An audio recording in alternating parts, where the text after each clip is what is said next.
everybody and welcome back to my channel. I know my backgrounds have been switching up like crazy, but this is the last time I am filming at home for a very long time, so backgrounds will be going back to normal. Sorry if that's been bugging you. Today I'm talking about something that's quite personal. I'm just going to be going through the reasons why I wanted to drop out of uni and how I got over them, because I know me personally, a lot of my friends have chosen to drop out of uni, and I'm sure there's a lot of people out there who are going through the same things and are having the same concerns and don't really know how to deal with it, so I just wanted to share the ways that I kind of coped and dealt with it. If at any point throughout this video you have any questions or think of maybe reasons that you had or how you coped with it, please leave them down below, because I would love this to become a video where people can kind of share ideas and bounce off each other and build like a little community to support each other. So my first reason is probably like very widespread and very obvious, but it is that I just missed my mum and my boyfriend.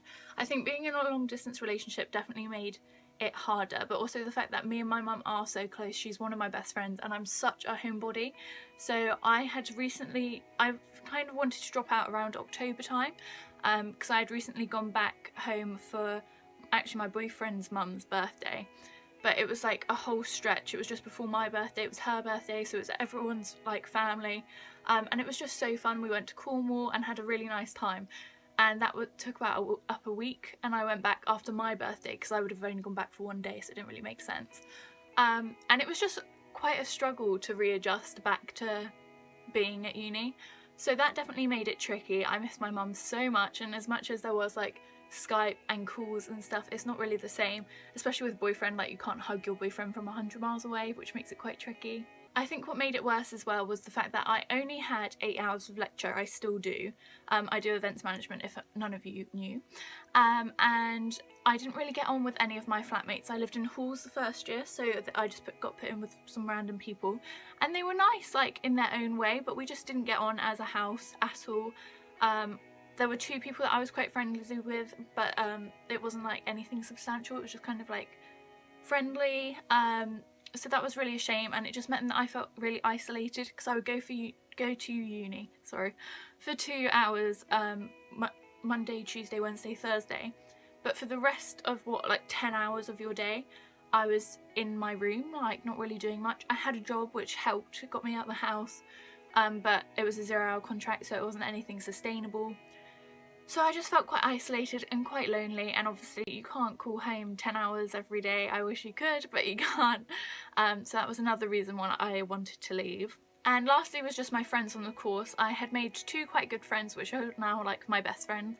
But at that stage it was still quite early. Obviously it's only October. I'd only been at uni for like 2 months, if that.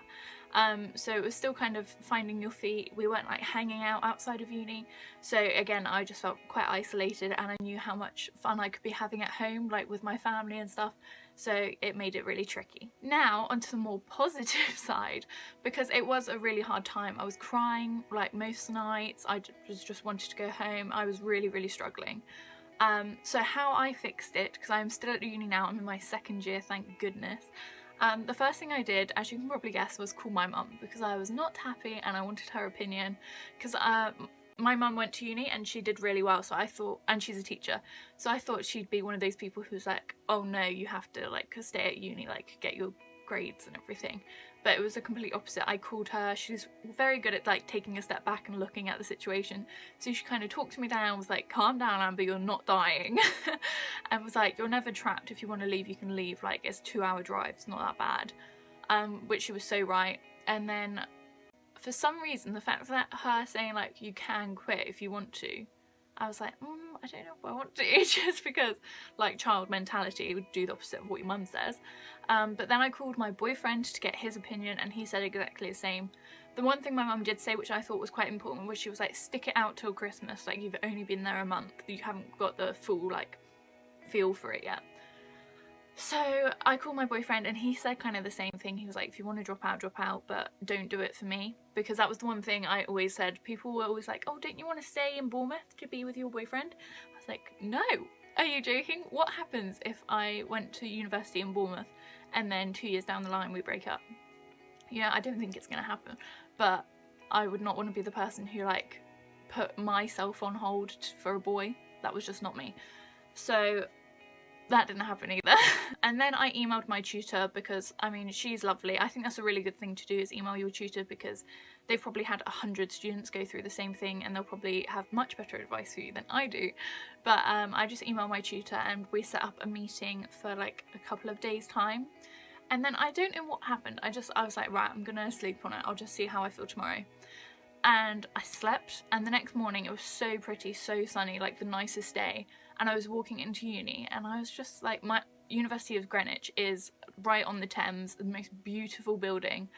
And I was walking in thinking, what am I doing? Like, look where I am. And then I kind of thought back, I was like, 16-year-old Amber would be so proud of me right now. And I think that's one thing you've got to focus on. If it was your goal to go to uni and you're at a uni which you like and that like you're proud to be in, take a step back and think how proud younger you would be for getting there. Like, what you've done is amazing. So I think that really helped, and also it's so pretty. I was like, I cannot leave, because you can literally see everything over the Thames. I was like, I'm living in London at the age of 18 or whatever I was then. It was just insane. So that really helped as well. And I think lastly, the most important thing that worked for me was that I found a balance. Now this is going to sound crazy to you all, unless maybe you're in a long distance relationship, but I found that the balance that worked best for me was to go home or have someone come up every weekend. Now this isn't like sustainable at all, but my like terms are quite short. So it was from November to March that I would go home every weekend. Now I had a coach card, I'd go home on the coach. It would cost me about £10–15 every week. And I found that that was like a night out in London, you know, instead of the night out, I'd have a weekend home, and I needed that. So what it would be I'd have Monday, Tuesday, Wednesday, Thursday at uni, and then Thursday night I'd go home and have Friday, Saturday, Sunday at home. And yes, that does sound crazy, and yes, I didn't have much of the like university experiences, but I wasn't having them anyway. I still stayed really close with the two friends. I'm living with one of them now, Sarah, who's been on my channel, who you know. But yeah, we still don't go out really. We're such homebodies. Like I didn't want to go out, so I wasn't really into the whole spending money on nights out, so I spent it on going home, which is what worked for me. And this year I am so much better because I'm living with people I want to live with. I'm living with Sarah and we have such a great time, and I'm working in a place where I want to work, which is O2, and I'm having a lot of fun there.